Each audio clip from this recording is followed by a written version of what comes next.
Very Circling interesting. back to what we said earlier, we kind of were talking about how some people are very, they're using these random words when they're describing speakers, Hmm. right? Or not random, but just very, I don't know. I guess they feel like they're being descriptive. And Some of them Angela, are good, but yeah. well, Angela last night she said, "What does it mean for a speaker to be warm?" Right? Yeah. And I guess she saw it on somebody's LinkedIn profile. She kind of, whatever, said that the company said that about their speakers, and I was like, I don't know, warm. I would say is like maybe a downward tilt, right? So Hmm. more bass than treble. I don't know if it's more mid range than treble. I don't know Yeah. exactly where it is, but I think that's kind of what I think That's what I people would would describe it say. as. And But most then of the time, that's what people describe it as. I started really thinking about it. Like I was joking. I'm like, I don't know, some guy, some audio reviewer was probably drunk, drinking some whiskey, and it was cold, and he was like by a fireplace, and he had a blanket around him, and because like he was listening to the speakers, the blanket was absorbing all kinds of the high frequencies, and like, oh man, these speakers sound warm. These speakers are warm. That could be it. That's probably That's like that probably guy it. came up with it, right? I think that's probably the most realistic explanation. That's Yeah. But then, so that was the joke one, right? And then I really started like, okay, let me give her a real answer, right? Right. And then I said, okay, well, think of like wood instruments versus like I don't know, metal instruments, like, it's a cymbal and how it rings, like tss, right? Right. Versus a wood instrument, you don't expect that. So I think it has to do with maybe how damped it is, Could right? be. And then you think of the properties of wood, let's say, right? So it's a insulator. It doesn't conduct, hot or cold like a metal does, right? So I'm like, it's not horrible. It's not a horrible way to describe a You're sound. you're tracking it back all the way to the beginning, man. I'm just saying though, Yeah, maybe yeah, that's yeah. what warm It is could like, more be. like a wood instrument, right? Versus a metallic. I'm trying to figure out what it is. Is it really that it's bright, or is it how it resonates?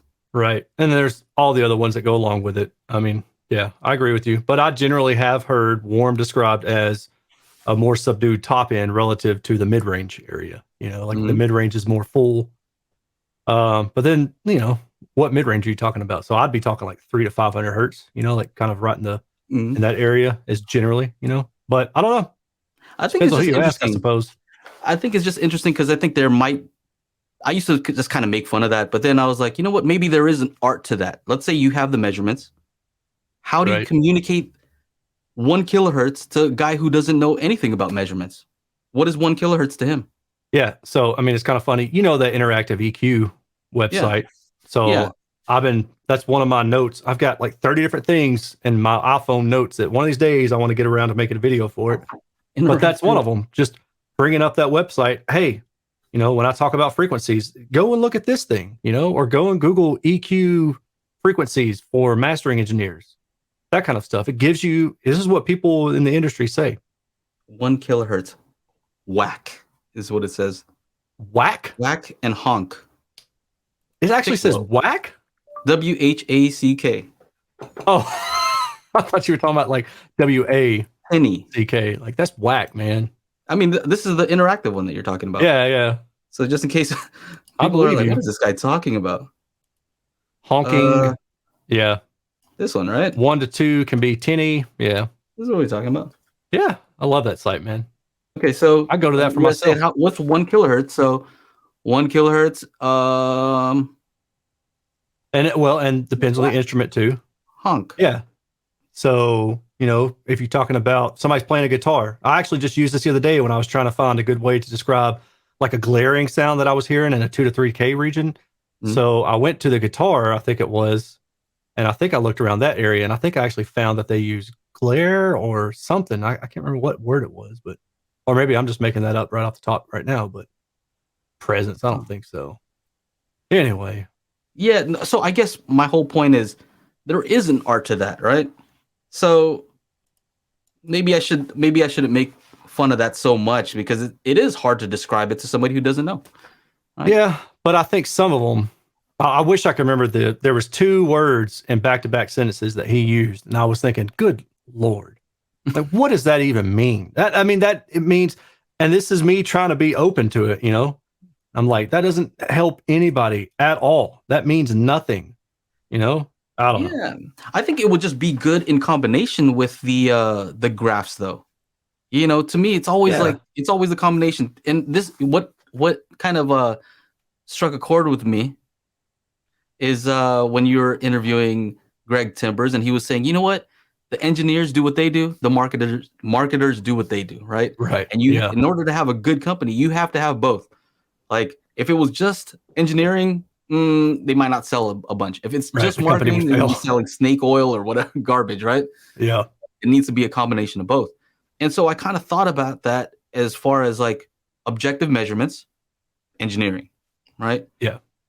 These words, marketing. Marketing. But maybe it's the combination is what you need.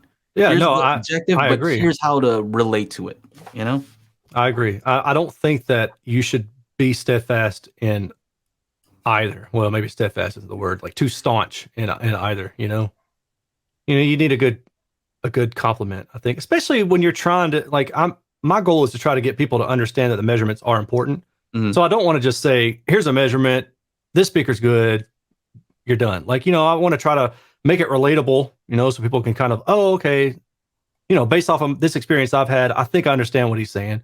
You Mhm. know, that's kind of the goal.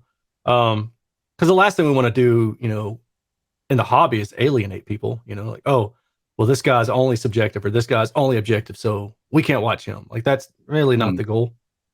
But anyway, I don't know. So I saw that. Make sure to join us every Monday for our live stream at 4 p.m. Pacific, 7 p.m. Eastern at youtube.com/daily HiFi.